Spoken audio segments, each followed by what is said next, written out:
Okay. I know it's been like forever, guys. So, welcome back to my channel, and today I'm taking you guys through a food tutorial again. Yes, we're going into the kitchen.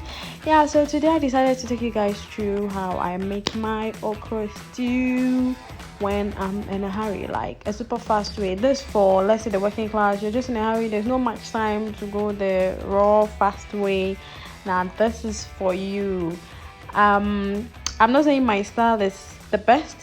I stand to be corrected, but everyone has a way of doing it, and this is my quick way of doing it. So I hope you enjoy, you follow, and you pick one or two things from it.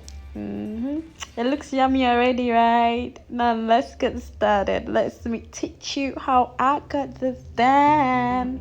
Let's get started. So the first thing is the chiffon, and then I had chicken, and this is actually a hard chicken just to complement the chiffon. And then we have an okra. I always like to add some garden eggs, like it just adds some feel to it. Now this is just a teaser. I just decided to show you guys the tradition, in fact the local way, without the chopping board. This is how we usually cut it. Either you shred it this way or the other way, which is just cutting it in circles like this. So either ways, you will still come out with your very nice, well steamed or beaten okra. So just something small to add. If you're cutting without a chopping board, with your hand, like traditionally this is how we used to cut it though. Then you have the palm oil. Now the palm oil is like a very important part of this okra stew. You can't do without it. Then I have my blended pepper and tomato in puree form. Then see, I can't complete my meal without the spice mix. Okay, you can use any of these ingredients, but the main thing is ginger and garlic if you don't have others. So we start by steaming your meat to get it tender enough. So I start with the chiffon because it's harder than the chicken. All I add is my onions, my salt to taste, my mixed spice blend. Yes, I like that so much because it adds this unique flavor to the food. And then I make it steam. Now you can add any seasoning of your choice. I decided to go with Maggi shrimp. I don't use much, so mostly I use a half oil quarter of it in all my meals. So that's it. Then you allow it to steam.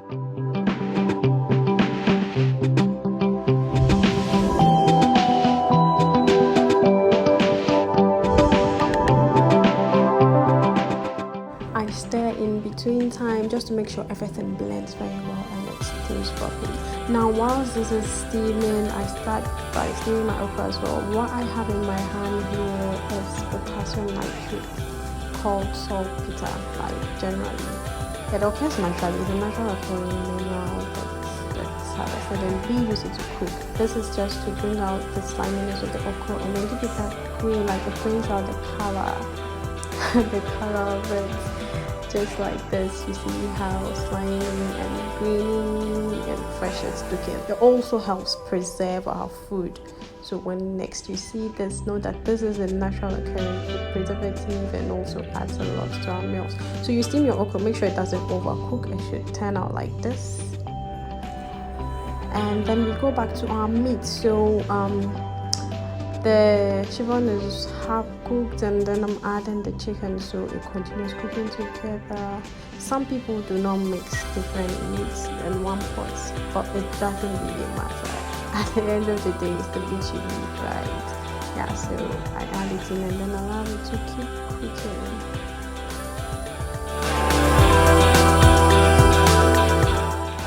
Let's start with the sauce. So you heat your oil first, and then you pour in your onions.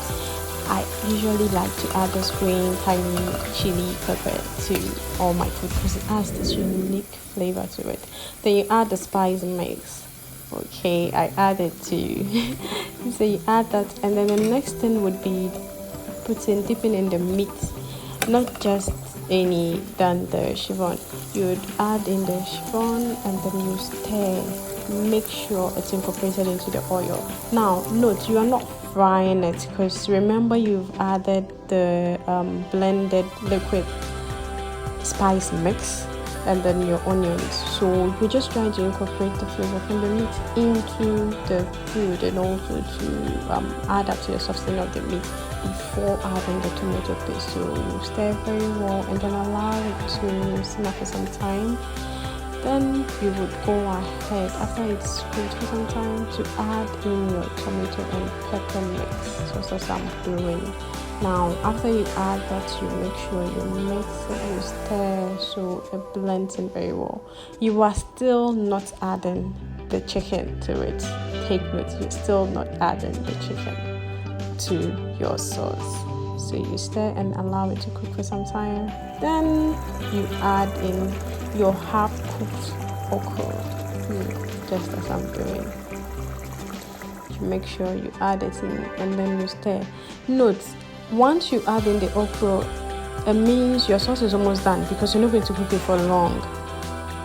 Personally, I don't like to cook vegetables for long, and actually that's the best.